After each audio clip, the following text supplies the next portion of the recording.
의 광고가 있습니다. 그 광고를 보면 어떤 한 모델이 나와서 광고를 할 때 한 손에는 도너츠를 들고 있고 또 한 손에 이것을 들고 있습니다. 이게 무엇일까요? 네. TV를 유심히 보신 분은 아마 알 수도 있는데요. 바로 커피입니다. 유명한 던킨 도너츠 광고인데요. 잘생긴 모델이 한 손에는 도너츠를 들고 있는데 또 한 손에 커피를 들고 있다는 것입니다. 분명 회사는 광고는 도너츠 광고인데 곁들여서 이 커피까지 이렇게 광고를 하고 있다는 것이죠. 마치 이와 같이 오늘 본문을 통해서 하나님께서 이 니느웨 백성이라고 하는 많은 영혼들과 또 한편에 이 요나라고 하는 이 주의 종과의 싸움이 시작되고 있습니다. 오늘 요나서를 보면 하나님은 한 손에는 니느웨 백성을 붙들고 계시고 다른 한 손에는 이 요나를 붙들고 계시는 그런 입장인 것입니다. 하나님께서는 니느웨 백성들을 사랑하셨습니다. 그래서 그 백성들이 구원받기를 간절히 원하셨습니다. 하나님은 그들이 아무리 강팍하고 그들이 죄가 많다 하더라도 그들이 지옥 가는 것을 원치 아니하시고 그 사람 한 사람이라도 더 회개하고 천국 가기를 원하셨습니다. 만약에 그것이 아니라고 한다면 하나님이 일부러 요나를 니느웨라는 곳, 그 먼 곳까지 보낼 이유가 없었다는 것이죠. 그런데 오늘 본문에 보면 하나님께서 이 니느웨 백성들 굉장히 중요하게 여기지만 오늘 요나서 4장에 가서 이 요나를 훈련시키시는, 이 요나를 다루시는 그런 장면을 우리에게 보이고 있습니다. 이 요나가 하나님의 말씀을 잘 순종하여서 니느웨 백성들에게 가서 말씀을 전하고 그들을 회개시키는 일을 잘 하고 하나님 말씀을 잘 순종하면 좋을 텐데 그가 지금 딴지를 걸고 있는 것입니다. 요나의 마음이 지금 틀어져 있는 것입니다. 요나는 계속해서 하나님께서 그에게 사명을 부여하셨을 때 처음부터 니느웨로 가라고 하실 때 그는 다시스로 도망가고 거기서 또 하나님의 말씀에 불순종함으로 인하여 고래 뱃속에 또 갇히게 되어지고 여러 가지 이런 우여곡절을 겪으면서 하나님의 사명을 감당하였습니다. 그렇게 말썽이 많고 또 불순종하는 이 요나를 왜 하나님께서 그를 들어서 이 오늘 12만여 명이나 되는 큰 도성에 이 니느웨 백성들을 살리려 했을까요? 하나님의 요나보다 더 순종적인, 오늘 우리 숭호교회 성도님들처럼 이렇게 순종적인 그러한 사람을 택해서 니느웨로 보냈다고 한다면 오늘 이렇게 여러 가지 문제도 생기지 아니하였을까 그런 생각도 하게 되어집니다. 그런데 하나님이 고민이 있었습니다. 오늘 하나님의 고민은 순종하는 그 한 사람이 없었다고 하는 사실입니다. 세상에 많은 사람들이 있는데 하나님을 온전히 믿고 온전히 따르면서 그 말씀대로 실천할 만한 하나님의 사람이 없었다는 것입니다.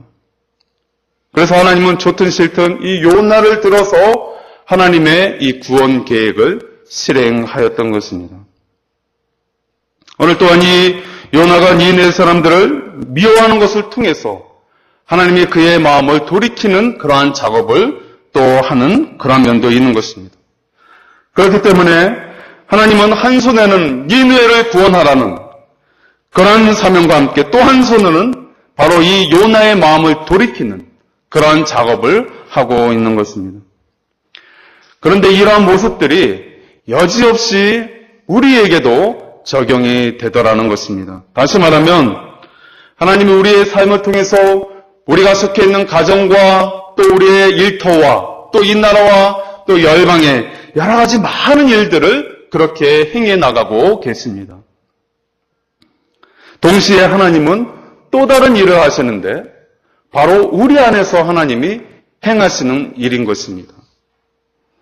하나님은 우리 안에서 우리의 심령을 바꾸사 우리를 선한 사람으로 구원받은 하나님의 자녀로 만들어가는 그러한 작업을 동시에 행하고 계시는 것입니다. 오늘 본문에 보시면 이 요나를 통해서 니느웨를 해결케 하는 일에 하나님은 일단 성공하셨습니다. 그러나 이 요나는 여전히 니느웨 성 사람을 미워하고 있습니다. 하나님이 이 니느웨에게 요나에게 사명을 주시고 니느웨 백성들에게 회개를 종용하는 말씀을 선포했을 때 왕으로부터 육축에 이르기까지 죄를 뒤집어 쓰고 그들은 철저히 회개함으로 하나님이 그들을 용서 마침내 하셨던 것입니다. 이러한 계획은 하나님의 구원 계획에 있어서 일단은 성공하였습니다. 그런데 문제는 그 하나님의 말씀을 선포하고 회개를 종용했던 이 요나의 마음이 지금 완악하게 여전히 굳어져 있는 것입니다. 요나를 통해서 일하기에는 어찌되었든 고래를 동원해서든지 풍랑을 동원해서라도 그를 하나님의 말씀을 전하게 하는 그 일은 하나님은 성공하셨지만은 정작 그 요나의 마음을 뒤바꾸는 일은 쉽지 않다라는 것입니다. 지금 무슨 말씀입니까? 사람의 심보가 하나님도 어찌할 수 없는 그런 경우가 생기더라는 것입니다. 오늘 본문 1절에 보니까 요나가 매우 싫어하고 성냈다라고 하고 있습니다. 무엇을 싫어하고 무엇을 성내고 있습니까? 요나는 여전히 자기가 회개를 종용하고 주의 말씀을 선포했지만 니느웨 백성들이 하나님 말씀을 듣고 깨닫고 회개하고 돌이키는 것이 싫었던 것입니다. 그렇다면 왜 요나가 주의 종으로서 주의 말씀을 선포하는 주의 종으로서 왜 니느웨 백성들이 회개하고 돌이키는 것을 싫어하였을까요? 거기에는 민족적인 울분이 있었습니다. 즉, 이 니느웨라고 하는 것은 아수르 제국의 수도였습니다. 역사적으로 이 아수르 제국은 이스라엘을 상당히 많이 괴롭혀 왔습니다. 자신들의 선조들을 잡아가기도 하고 죽이기도 하고 많은 전쟁을 통해서 고초를 겪게 만들었던 그 민족이 아수르 민족이었고 바로 니느웨 사람들이었던 것입니다. 예를 들면 이런 것입니다. 우리가 예전에 일본을 통하여서 40년간 그러한 강탈을 당하고 식민지 생활을 해야만 했습니다. 우리는 그러한 일을 통해서 일본에 대해서 안 좋은 그러한 반일 감정이 누구나 자연스럽게 있는 것입니다. 그런 민족적인 울분, 더군다나 만약에 자기와 직접적인 관련이 있는 그러한 가족이라든가 자기의 조상들이 또 일본 사람들한테 학대를 당했거나 억울한 일을 당했다고 한다면 그 감정은 이루 말할 수가 없을 것입니다. 아무리 요나가 주의 종이라 하더라도 마치 그와 같은 그 감정, 자기의 조상들에게, 자기의 민족에게 그렇게 못된 짓을 일삼았던 이 아수르, 이 니느웨 사람들이 좋게 보일 만은 없었던 것입니다. 아무리 주님이 사랑의 주님이시고 자기에게 명령했다 하더라도 그들을 사랑스럽게 대하기에 좀처럼 쉽지 아니하였던 것입니다. 남의 얘기니까 쉽다라고 우리가 생각할 수 있습니다. 그러나 한번 생각해 보십시오. 만약에 그 입장이 내가 되었다.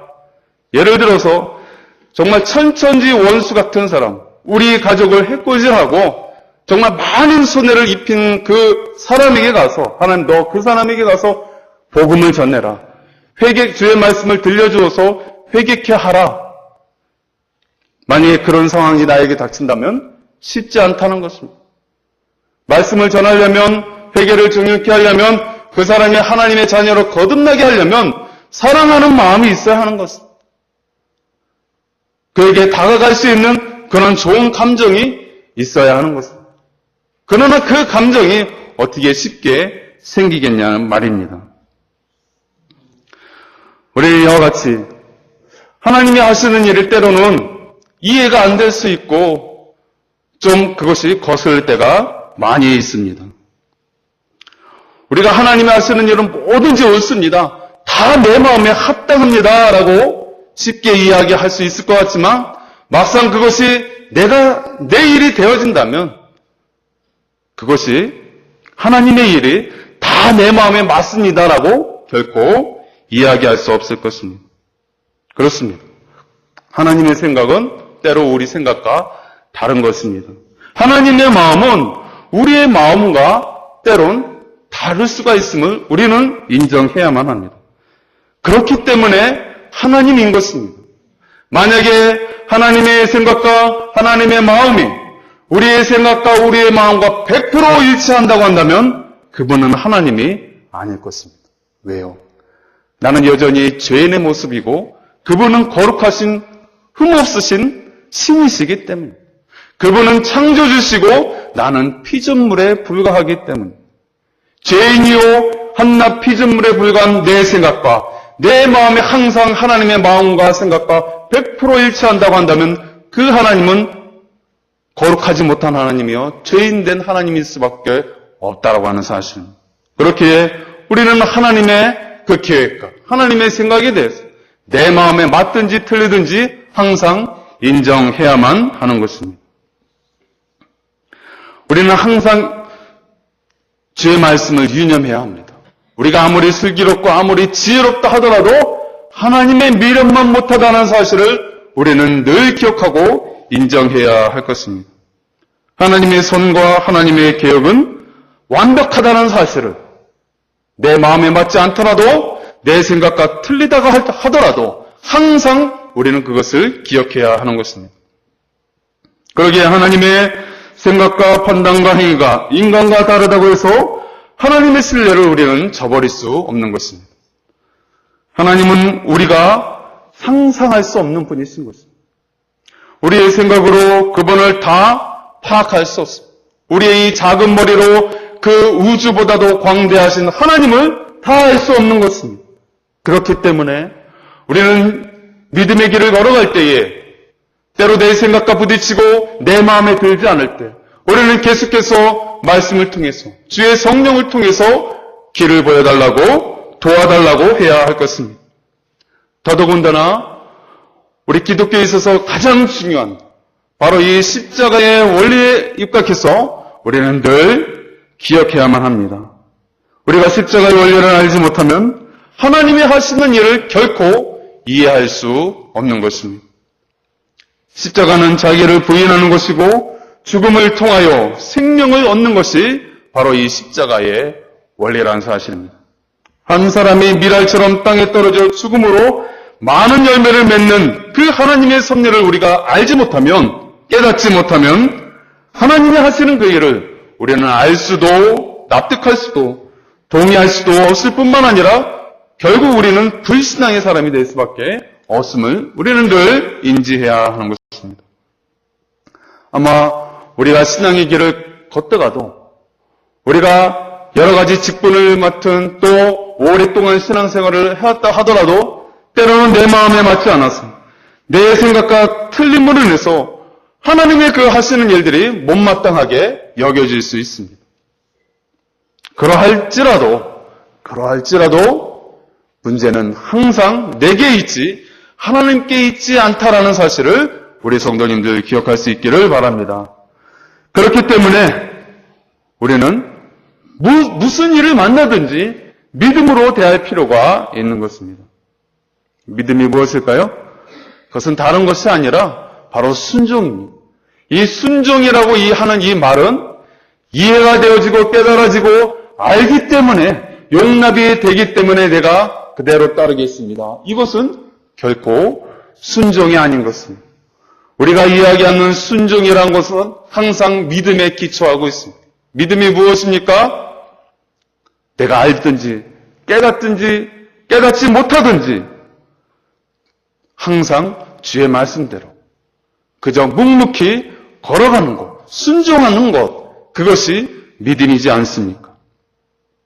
우리가 알아서 깨달아서 순종하는 것이 아니라 은혜로 알게 되어지고 은혜로 순종하는 것이 우리 믿음의 길인 것입니다. 오늘 본문을 보면 인간의 사랑과 하나님의 사랑을 비교하고 있는데요. 첫째는 인간의 사랑을 우리에게 보여주고 있습니다. 10절 말씀을 보니까 여호와께서 이르시되 네가 수고도 아니하였고 재배도 아니하였고 하룻밤에 났다가 하룻밤에 말라본 이 박능코를 아꼈거든. 오늘 이 요나는 이 박농쿨을 아꼈다라고 하고 있습니다. 아꼈다라는 것은 즉 사랑했다라는 것입니다. 박농쿨이 지금 요나에게 그늘이 되어 주었기 때문에, 그를 보호해 주고 있기 때문에 그는 이 박농쿨에 대해서 애착을 가지고 있는 것입니다. 그런데 그 박농쿨이 하루아침에 시들어 버렸습니다. 여기에 대해서 하나님이 교훈하시면서 이 요나에게 말씀하시는 것입니다. 내가 수고도 아니하였고 재배도 아니하였고 하룻밤에 났다가 하룻밤에 말라버린 이 박농쿨을 아꼈거든. 하물며 이 큰 성읍 니느웨는 좌우를 분별하지 못하는 자가 12만여 명이요 가축도 많이 있나니 내가 아끼지 아니하겠느냐. 내가 사랑하지 아니하겠느냐. 지금 요나는 이 12만 명이라 되는 이 니느웨 사람들의 운명은 안중에도 없고 엉뚱하게도 이 하찮은 이 박농쿨에 모든 관심을 가지고 있습니다. 이것이 바로 인간의 왜곡된 사랑의 모습이라는 것입니다. 오늘 이 요나의 왜곡된 사랑의 모습은 저와 여러분의 모습일 수 있습니다. 우리에게도 하나님의 속성을 닮아서 사랑하는 마음이 있습니다. 하나님은 사랑이시기 때문에 우리에게도 사랑이 있습니다. 누군가를 좋아하고 누군가를 보호하고 싶어하고 누군가를 애착을 갖는 그러한 마음들이 다 있는 것입니다. 우리는 서로 사랑을 하면서 사는 그러한 존재인 것입니다. 그런데 우리의 사랑은 잘 봐야 됩니다. 왜냐하면 하나님처럼 그렇게 온전한 사랑, 순전한 사랑이 되지 못하고 왜곡되고 변질되고 찌그러진 그런 어그러진 사랑을 할 때가 너무너무 많다고 하는 사실입니다. 지금 요나가 이 박농쿨을 사랑하는 것은 집에 사랑하는 그런 아내와 가족들을 남겨두고 지금 그 집에 사는 강하지만 열심히 사랑하는 그런 것과 똑같은 경우입니다. 저희 사택에 개가 한 마리 있는데요. 요새 제가 개에 관심을 많이 이제 가지면서 이렇게 먹을 것도 이렇게 주고 이렇게 관심을 많이 갖다 보니까, 네, 여담입니다만, 제 아내가 이런 이야기를 합니다. 나는 어떻게 개만도 못하는 것 같다고, 개가 나보다 더 사랑을 많이 받는다고, 그런 푸념하는 소리를 가끔 한 번씩 요새 하고 있는데요. 요나의 경우가 그렇다는 것입니다. 자기가 정말 사랑해야 될 그런 중요한 그러한 영혼들이 있는데, 거기에는 관심이 없고, 한낱 그 미물인 이 박농쿨에 모든 애착을 지금 가지고 있는 것입니다. 인간적인 말로 하면 풋사랑이죠. 풋사랑. 잠깐 스쳐 지나가는 그러한 사랑인 것입니다. 그런데 우리가 기억해야 될 것은 풋사랑도 좋고 스쳐가는 사랑도 좋은데 정작 우리가 중요한 가족을 사랑하고 아내를 사랑하고 내가 사랑해야 할 그 대상들을, 친구들을, 이웃들을, 영혼들을 사랑하고 박농쿨이 됐든 강아지가 됐든 다른 것도 사랑할 수 있겠지. 그러나 항상 우리는 이 주객이 전도되는 상황을 우리는 경계해야 한다는 사실입니다. 그것은 잘못하면 오늘 이렇게 왜곡된 사랑, 이기적인 사랑, 나의 편의에 의해서 그냥 즐겨 찾는 것에 그냥 편의적인 그런 것에 불과하다는 것을 우리는 알아야 하는 것입니다. 더군다나 이 요나는 이 박농쿨을 사랑할 때 이 박농쿨을 보호하는 것이 아니라 그가 그 박농쿨이 시드는 것도 결코 막지 못했다고 하는 사실을 우리는 알 필요가 있습니다. 반대로 어떻습니까? 하나님은 어떻습니까? 비록 그들이 아무리 악할지라도 하나님은 이 니느웨 사람들을, 그 영혼들 한 사람 한 사람을 너무너무 끔찍이 사랑하셨습니다. 그래서 그 영혼들이 멸망치 않고 다 구원에 이르기를 원하셨다고 하는 사실입니다. 이것이 바로 하나님의 사랑이요, 우리 인간들과 다른 면인 것입니다. 우리 인간의 사랑은 능력이 없습니다. 우리 인간들의 사랑은 편견적이고 잘못 보는 경우가 너무너무 허다합니다. 그러나 하나님의 사랑은 언제나 진실하고요, 영원하고요, 참 능력이 그 안에 담겨져 있는 것입니다. 하나님은 사랑하는 대상이 아무리 죄가 많고 또 조건에 부합하지 않는다 하더라도 결코 버리지 않고 멸망케 하지 않고 영생을 얻게 하기를 원하신다는 사실입니다. 그것이 하나님의 사랑의 능력입니다. 하나님은 이 일을 위해서 그의 아들까지도 버리면서까지 그 하나밖에 없는 독생자 예수 그리스도의 생명을 해하면서까지 하나님이 피점 물든 우리 영혼을 사랑하셨습니다. 그러기에 우리는 인간의 사랑을 의지하는 것이 아니라 늘 하나님의 사랑을 의지해야 하는 것입니다. 하나님이 세상을 이처럼 사랑하사 독생자를 주셨으니 이는 저를 믿는 자마다 멸망치 않고 영생을 얻게 하려 하십니다. 하나님의 사랑으로 우리가 구원을 얻게 하십니다. 하나님의 사랑은 그러므로 결코 실패하지 않습니다. 우리가 볼 때는 하나님의 사랑은 어리석어 보이고 무의미해 보이고 잘못된 것처럼 보일지라도 하나님의 사랑은 항상 성공하고 있습니다. 하나님의 사랑은 늘 승리하면서 그 안에 참 능력이 담겨져 있는 것입니다. 하나님은 사랑하시는 자를 끝까지 붙드셔서 그것이 완악한 그러한 니느웨 사람이 되었든 아니면 요나가 되었든 그들이 다 하나님의 하나님의 뜻을 이루게 하는 것입니다. 오늘 말씀을 정리하겠습니다. 이 시간에 우리가 다시 한번 하나님의 사랑을 묵상할 수 있기를 바랍니다. 나의 이기적이고 왜곡되어 있는 허울뿐인 그러한 사랑이 아니라 하나님의 그 사랑, 다함이 없는 영원한 그 사랑이 비추어서 나의 삐뚤어지고 왜곡된 그 사랑의 시선을 다시 한번 교정하는, 바로잡는 그러한 시간이 되었으면 좋겠습니다. 이 시간에 내가 정말 사랑해야 될 대상, 내가 하나님의 사랑으로, 하나님의 사랑의 눈으로 바라봐야 할 영혼이 누구인가? 그리고 내가 지금 이기적인 사랑, 왜곡된 사랑으로 다른 사람들을 대하고 있지 않는가? 우리가 다시 한번 오늘 말씀을 통해서 주의 사랑의 능력을 회복하는 복된 시간이 될 수 있기를 간절히 바라겠습니다. 기도하겠습니다.